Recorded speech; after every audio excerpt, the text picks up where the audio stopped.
Yan.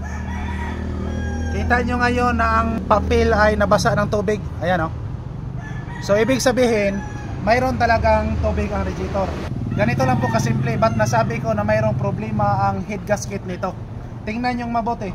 Mayroon tayong tubig dito. Yan, estimated 2 litro. At kita naman natin kanina na mayroong tubig dito sa radiator. So ngayon, lagyan pa rin natin ng tubig at mag-observe lang po tayo. Yan. So halos naubos na ang tubig dito at hanggang ngayon ay hindi pa rin umaapaw ang tubig.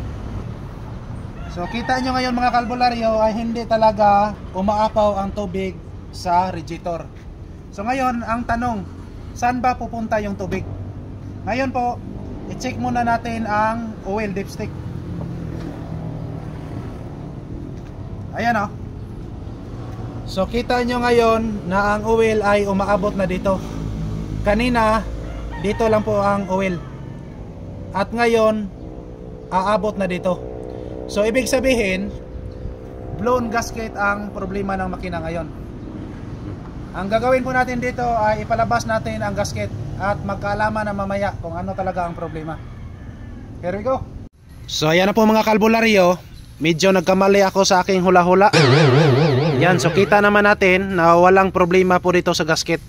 Kumbaga walang pumutok dito.